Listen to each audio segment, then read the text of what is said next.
You're listening to Spotlight on Locum Tenens on ReachMD in partnership with locumstory.com.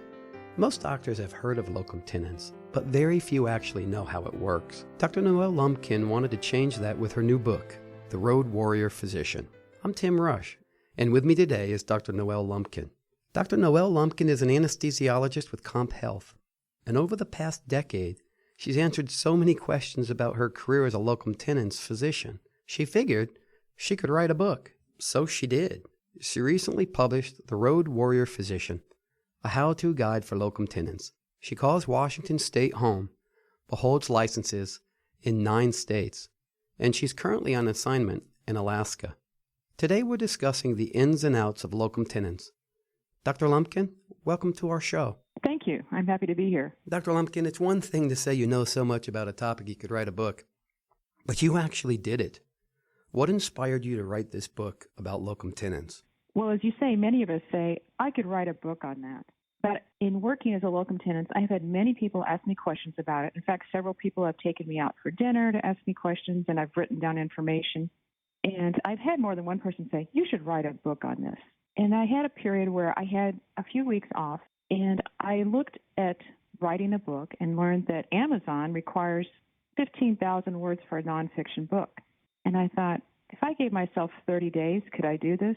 And I realized I only had to write 500 words a day. And when it sounds like that, it's really not so much. So I made a point that every day I had to write 500 words about locum tenens. And at the end of a month, I had a book. And it made me think about what I do and formulate it into something that was concrete and hopefully usable. So I think anyone can write a book about something you know. You just have to make yourself do it and change someday into now. So going backwards, what was it that originally inspired you to work locum tenens in the first place? Well, I did work in a permanent position prior to doing locum tenens. And I was at a point in my career where I was somewhat restless, a little bit frustrated with the way things were going.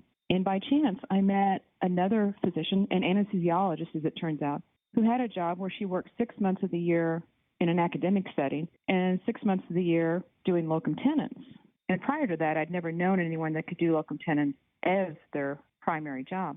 So I started to look into it. And I thought, perhaps this would be a better way for me, at least in the interim. I was thinking I would do this for maybe a year or two, and it would allow me to look at other practices and see how they do things differently. And so I thought, well, I'll give myself 2 years. And I started doing it, and I found that the lifestyle suited me very well and still continues to do so. Back in my staffing days, I did recruiting for hospitals, Army hospitals, in fact, and worked with a lot of nurse practitioners, physicians, and physician assistants on locum assignments. And you're right, there's a lot of terminologies that are new to a lot of the people I spoke with, such as the per diems and the travel allotments. And so what are the first steps that the audience needs to know about working in locum tenens? Well, first, I think you have to think about why do you want to do locums, or why are you thinking about doing locums? Some people approach it as, well, I want to work somewhere else a few times a year so that I can travel to a new place. Well, that's fine. Those are going to be the short-term, 1-week assignments somewhere. Some people say, well, I want to be closer to aging parents or other family members, so I'm looking at something that I can do on a recurring basis, perhaps, over the next few years. Well, that's a different type of assignment. And then there are those who see their own job in peril or perhaps have lost their job, and they're looking for something more permanent or at least long-term. So I think you have to figure out what your needs are initially before you start approaching the job market, because people say, oh, are there jobs out there? And I'm here to tell you there are thousands of jobs out there. And sifting through all that, depending on what your needs are, could be daunting.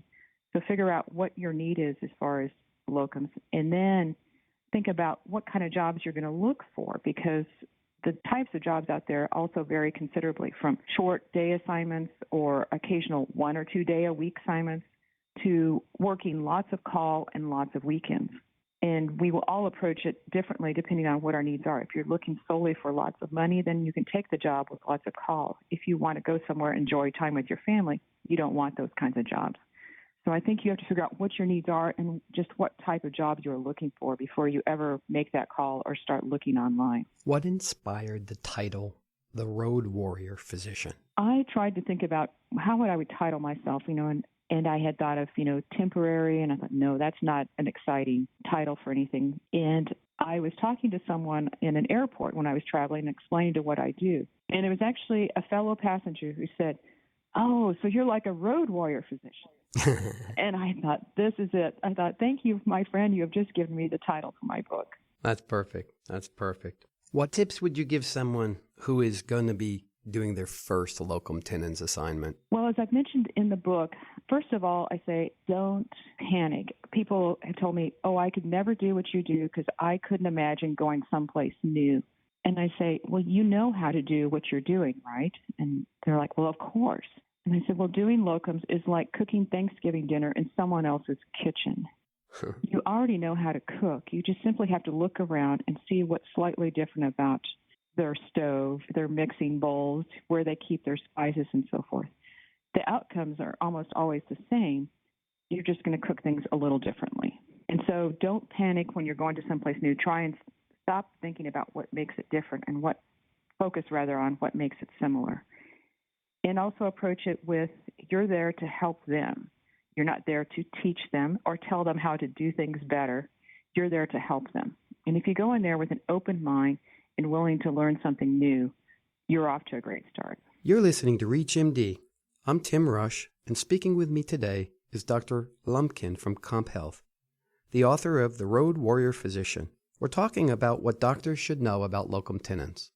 It sounds like locum tenens has been great for you, but this lifestyle can't fit everyone. What questions should a doctor ask himself or herself before trying locum tenens? Well, I think as human beings, we are all resistant to change to some degree.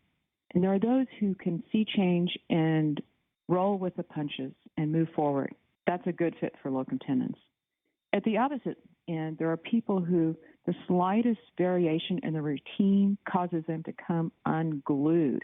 Not a good fit for locum tenens. I stress to everyone that I meet, in my book in particular, the biggest thing you have to have as a locum tenens is flexibility. If you're used to your rigid routine and everybody at your hospital knows exactly what you need and when you need it, you're not going to find that when you go to a locums assignment. And so if you're not able to roll with a lot of change, it's not a good fit. I don't care if you have a Nobel Prize in medicine. If you can't be flexible, locum tenens is not right for you. And so I think that probably is the first hurdle that someone has to clear if they're thinking about doing locum tenens. And then that's at the hospital. Traveling, while it sounds great, living in a hotel for weeks at a time is another challenge. And if you're used to your pillow, your bed, your kitchen, then locums is not right for you. I think what it really comes down to is flexibility. And of course, some people think they're flexible and they're not. So I think it's always interesting to have people tell me how they view their day and how they like their workplace. And if they're used to everything being just so with nothing out of place, locums is not right for them. Well, some of my customers are the largest national locum tenens providers. So the numbers of physicians moving into locums continues to increase. So there's no question that there's many benefits for doctors. But what about the hospitals or the direct practices? Well, what's in it for them? Well, I've always found it astonishing that hospitals look at locums as something that just fills a hole. It's like plugging a hole in a dike, or like the old-fashioned switchboard where they're simply trying to plug something in to fill something so it'll work. And they don't look at the people who are coming into their hospital for perhaps the first time or even after multiple times and ask their advice about who might fit well in that job. Maybe it is that person, but if it's not, they might know someone who would. And I find that it's a resource that hospitals frequently ignore to their own peril. They keep hiring the same kind of people and wondering why they're leaving. And I've told a couple groups, I can tell you why these people are leaving. You're hiring the wrong people. And so I think hospitals should look at locums not only as potential candidates for those jobs, but also as potential resources. And I think that someone coming in new for the first time sees things that perhaps have been there for so long, you don't realize that those are either advantages or disadvantages to hiring. So I think that hospitals should spend more time talking to their locums and less time worrying about simply filling a spot. I've spoken to so many locum tenens physicians that have found a new passion and a new joy for medicine in their life with the flexibility of locums. And you gotta figure happy people make great doctors. So, well said. Are you a better doctor because you do locums? I like to think so. I think going back to the flexibility, I've had people say, we can put you in any type of case and you don't complain, you don't raise a ruckus. And I think it does help you do that. I think it makes you focus on the task at hand rather than, oh, I don't have this piece of equipment or that medicine or what have you. And I think it does make you more adaptable. And I look at locums like camping, leave no trace, leave only footprints, take only photos. And I think that you can fit into any kind of situation. And I think hospitals and practices appreciate it. And if you're thinking about doing medical missions, there's no better training than Locum Tenens. So what's next for you, Dr. Lumpkin? Will there be a sequel to The Road Warrior Physician? I don't know at this point if I will write another book. People asked me that right after the book came out, and I said, it's kind of like asking a woman who's just given birth when she's going to have another baby. I think it takes a lot of time and effort to get a book out, and I'm not sure what I would continue to write about. I don't know if I would write about locum tenens or perhaps maybe medical mission work. How do you get into that and how locums prepares you for that? But I have found from the book that, much to my great surprise, I have found and enjoyed speaking about locum tenens. So perhaps it's another avenue that I might go with this topic. Well, we've come to that time. I want to thank you, Dr. Noel Lumpkin, for joining me today and talking about your book, The Road Warrior Physician, the how-to guide for locum tenens. Well, thank you for having me. I've enjoyed it. Yes, thank you. I'm Tim Rush. To access this episode or others, please visit reachmd.com and become a part of the knowledge. Thanks for listening. You've been listening to Spotlight on Locum Tenens. To download this program or others from the series, please visit reachmd.com/locum tenens. This series is produced in partnership with locumstory.com. Thank you for listening. A lot of physicians have questions about locum tenens, and locumstory.com is the place for them to get real, unbiased answers to those questions. Basic questions like, what is locum tenens? To more complex questions about pay ranges, taxes, various specialties, and how locum tenens works for PAs and NPs. And then there's the big question, is it right for you? Go to locumstory.com and get the answers.